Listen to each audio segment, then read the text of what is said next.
Good morning friend, welcome our channel Sarkar lifestyle. সকাল সকাল স্নান সেরে নিলাম। আজ আমরা ও আমার শ্বশুরবাড়ির সবাই একসাথে টাকি ভ্রমণের জন্য বেরোবো। সবাই মিলে হাটখোর বাস স্ট্যান্ডে মিট করলাম। এবার সল্টলেকের বিশ্ব বাংলা দিয়ে সোজা পথ ধরলাম।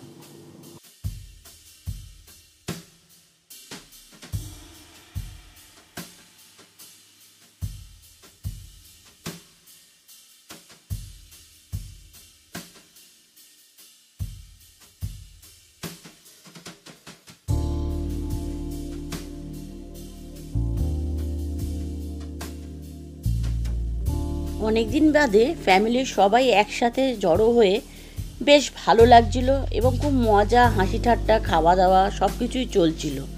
তবে রাস্তায় কিন্তু প্রচুর জ্যাম পেয়েছি আমরা।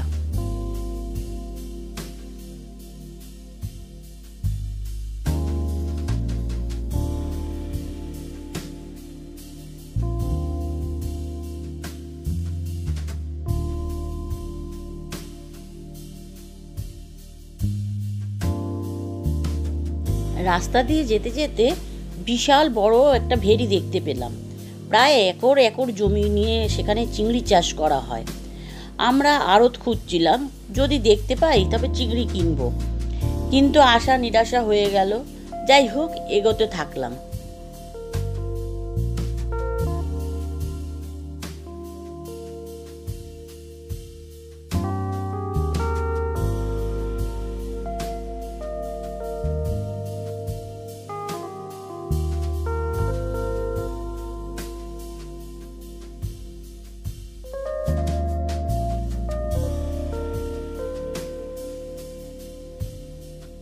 এখানে এসে প্রচুর জ্যামে পড়লাম। প্রায় 10 মিনিট মতন আমরা দাঁড়িয়েছিলাম। দেখলাম টাকি যেতে এখনো 21 কিলোমিটার বাকি।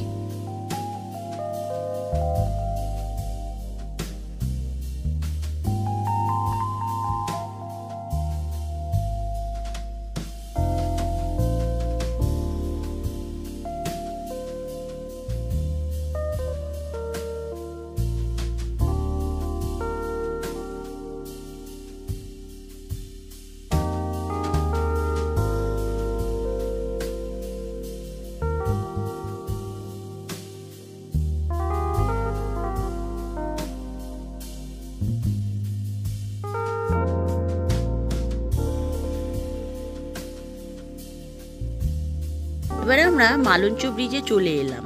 প্রথমে গাড়ির ভিতর দিয়ে বিদ্যাধরী নদীর ভিডিও করছিলাম। বাইরে তখন প্রচণ্ড রোদ, নামবো কি নামবো না চিন্তা করছিলাম। কিন্তু এত সুন্দর বিদ্যাধরী নদীর জল, চারদিকটা এত সুন্দর লাগছিল, তাই সবাই মিলে নেমেই পড়লাম। সেখানে ছবি তুললাম, ভিডিও করলাম। আর সব থেকে ভালো হলো জয়রাজ আর সন্তুর, ওরা একটানা গাড়ি চালাচ্ছিল, তাই ওদেরও একটু রেস্ট হয়ে গেল।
আগে গাড়ির ফ্রন্ট সিটে বসবে সেই নিয়ে যুদ্ধ বেঁধে গেল।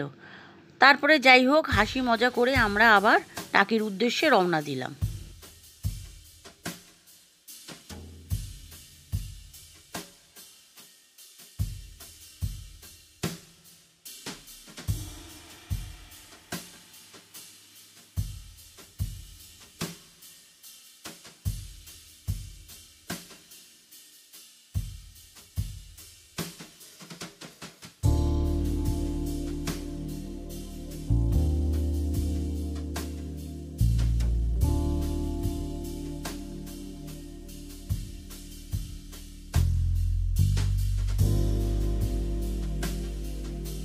এই হলো মালঞ্চ বাজার। এখানে প্রচুর জ্যাম ছিল। আসলে আমাদের বাড়ি থেকে বেরোতেই অনেক দেরি হয়ে গেছিল। এইবার এই মালঞ্চ বাজারের বাঁ হাতে আমরা চলে যাব বেশ কিছুক্ষণ, গেলে পরেই পেয়ে যাব টাকি।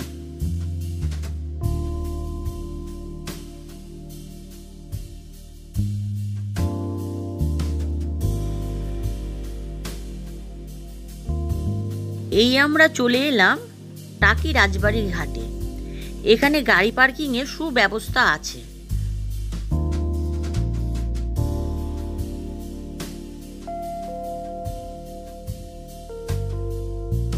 এই হলো টাকির বিসর্জন ঘাট, যা এখন কাঁটাতারের বেড়া দেওয়া আছে এবং গেটে তালা দেওয়াও রয়েছে, যেখানে শুধুমাত্র দুর্গা ঠাকুরের বিসর্জনের দিনই খোলা হয়।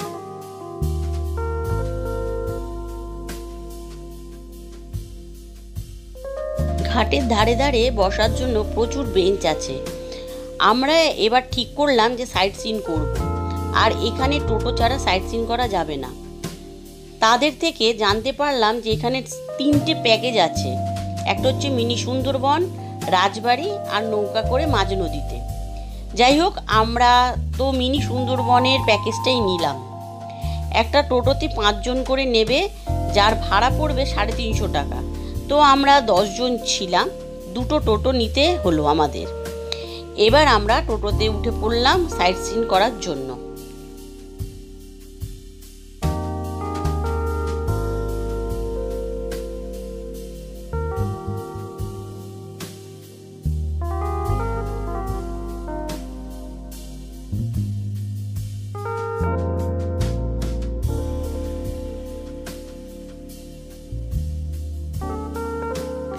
চলে এলাম এবার আজকের প্রথম সাইট সিনে। টোটো দাদা বলল এখানে 3টে বাড়ি নিয়ে গয়নার বাক্স সিনেমাটির শুটিং হয়েছে। এই একটা বাড়ি যেখানটা হচ্ছে ভূতের একটা সিন ছিল, সেই সিনটা নাকি এখানে হয়েছে। আর একটা লাল রঙের বাড়ি ছিল, সেটাতে কোনো ট্যুরিস্টকে এন্ট্রি দেয় না, সেই জন্য আমরা ওইটা দেখতে পারলাম না।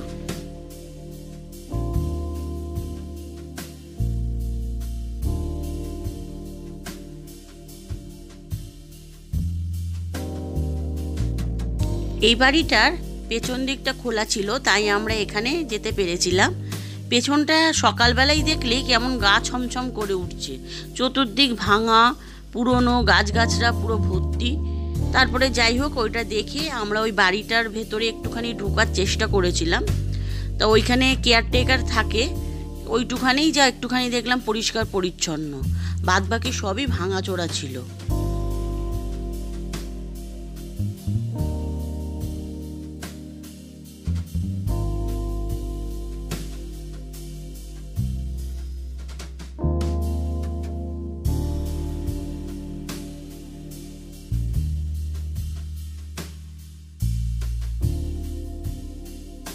এই বাড়িটি হচ্ছে প্রাক্তন জেনারেল শঙ্কর রায় চৌধুরীর বাড়ি। এটা সারা বছরই বন্ধ থাকে, ওনারা এখানে থাকেন না, শুধুমাত্র দুর্গাপুজোর সময় এখানে ওনারা আসেন আর খুব ধুমধাম করে এখানে পুজো পালন করা হয়। এই সেই দুর্গা দালান যেখানে দুর্গাপুজো পালন করা হয়।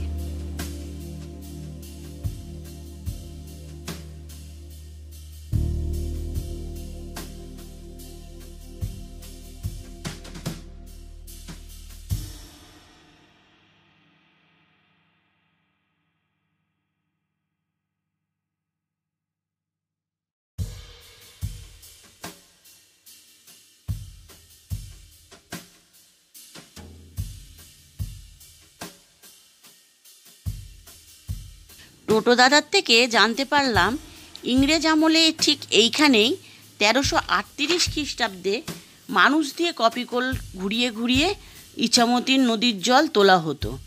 আজ এখানে যন্ত্র দ্বারা চালিত ইছামতি নদীর জল তোলা হবে বলে কাজ করা চলছে।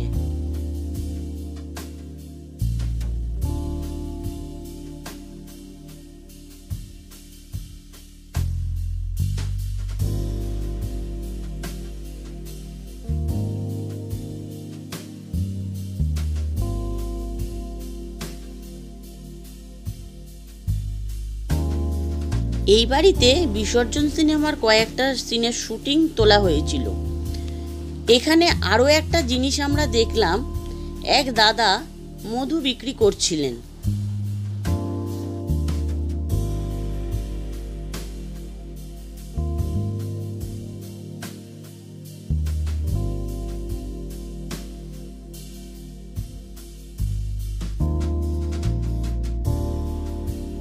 ওই দাদা আমাদেরকে একটা জঙ্গলের মধ্যে নিয়ে গিয়ে একটা অদ্ভুত জিনিস দেখালো, কিভাবে তিনি মৌমাছি সংরক্ষণ করে মধু সংগ্রহ করছেন।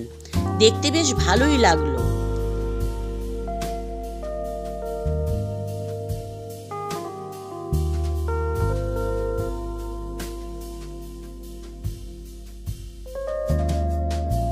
এখানে দেখলাম বিদ্যাধরী নদী, কালিন্দী নদী ও ইছামতি নদী, তিনটি নদীর একসাথে সংযোগস্থল। ওই পারটা বাংলাদেশ। এই দেখুন, ইন্ডিয়ার একটা নৌকা যাচ্ছে। এখানে স্ট্রিক্টলি বারণ করা আছে ফটোশ্যুট ও ভিডিও করার। এখানে একটা সিস্টেম শুনলাম যে এতটা অবধি গাড়ি আসবে, গাড়ি আসার পর এখানে ডিফেন্সরা রয়েছে, ওইখান থেকে এগিয়ে গেলে আমাদের দিতে হবে আধার কার্ড একটা করে জমা দিতে হবে। সবার দিতে হবে না, হয়তো গ্রুপে আমরা 10 জন আসলাম, হয়তো 2-3 জনের দিতে হবে। দেওয়ার পরে ওরা একটা টোকেন নাম্বার দেবে, সিরিয়াল নাম্বার, সেটা দেবে 2 সংখ্যা ডিজিটের দেবে। সেটা এসে আবার এখানে বলে আমাদের কিন্তু বেরোতে হবে, নাহলে কিন্তু একটু প্রবলেম হবে। আর ওইখান থেকেই আমাদের আবার গাড়ি নিতে হবে, মানে এই গাড়িটা এখন আমরা যে গাড়িতে এসছি, হ্যাঁ আমরা যে এখানে এসছি, এখানের এই গাড়িটা দেখে গাড়িতে করে গেলে হবে না, ওদের ভেতরে আবার গাড়ি আছে, সেই গাড়ি করে আমরা ওই সুন্দরবনে ঢুকবো, মিনি সুন্দরবনে। সবার আধার কার্ড কিন্তু ম্যান্ডেটরি। আমরা যথারীতি 2টো ভ্যান নিলাম, যার ভাড়া পড়লো আসা যাওয়া নিয়ে 200 টাকা। এবার মিনি সুন্দরবনে প্রবেশ করার জন্য জনপ্রতি 10 টাকা করে আমরা টিকিট কেটে নিলাম। গেটের কাছে শশা, ঝালমুড়ি সব বিক্রি হচ্ছিল। আমরাও কিছু কিছু করে কিনে নিয়ে খেতে খেতে চললাম মিনি সুন্দরবনের দিকে।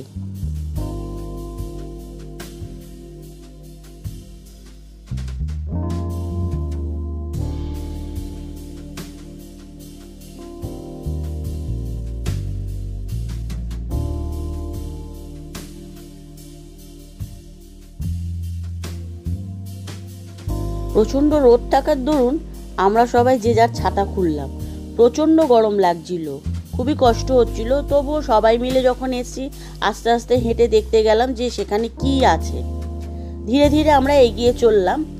ওইখানে আমরা এগোতে এগোতে দেখলাম যে একটা সুন্দর বসার জায়গাও আছে।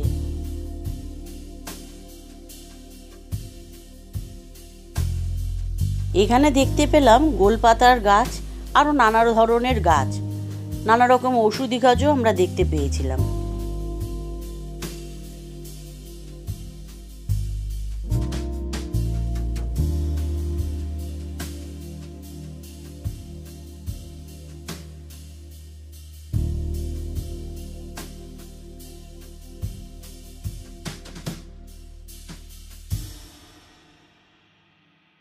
এখানের এক সাইডে ছিল ওয়াচ টাওয়ার, যেখানে দূরবীন দিয়ে দেখা যাচ্ছিল বাংলাদেশের নৌকার আনাগোনা, এগুলো দেখা যাচ্ছিল।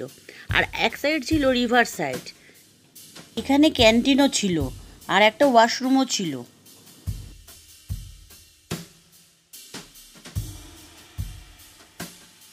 এখন বেলা প্রায় 3টে বেজে গেছে। এবার সবার খুব খিদেও পেয়ে গেছে। আমরা তড়িঘড়ি করে চলে গেলাম নৃপেন্দ্র অতিথিশালা, যেটা টাকি পৌরসভার অন্তর্গত। সেখানে গিয়ে আমরা খাওয়া দাওয়া করলাম। সেখানে খাওয়া দাওয়া ছাড়াও থাকারও ব্যবস্থা আছে। সেখানে রুম ফেয়ার হচ্ছে নন এসি 600 থেকে 800 টাকা এবং এসি হচ্ছে 1000 থেকে 2000 টাকা।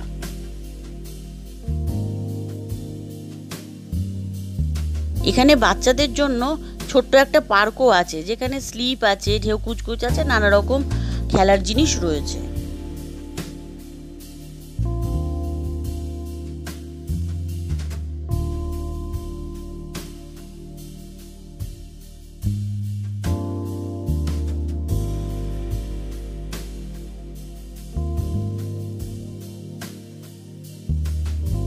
এখানে সবজি ভাত নিতেই হবে, যেটার দাম ছিল 70 টাকা। এরপরে ছিল মাছ মাংস, যে যা নেবে নেবে, সেটার আবার আলাদা রকম করে দাম ছিল। যেরকম আমরা নিয়েছিলাম মাটন নিয়েছিলাম, চিকেন আর ট্যাংরার ঝোল নিয়েছিলাম। টোটাল আমাদের 3 জনের বিল হয়েছিল 650 টাকা। সবজি থালিতে ছিল ভাত, ডাল, বেগুন ভাজা, একটা 5 মিশলি তরকারি ও চাটনি। এখানকার খাবারের কোয়ালিটি খুব একটা খারাপ নয়।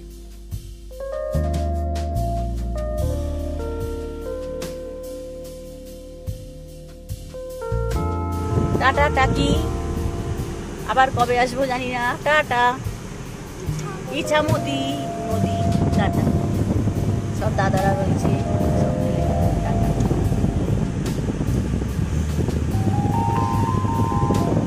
গাড়ি নিয়ে আসলে এখানে প্রতি ঘন্টায় 50 টাকা করে পার্কিং।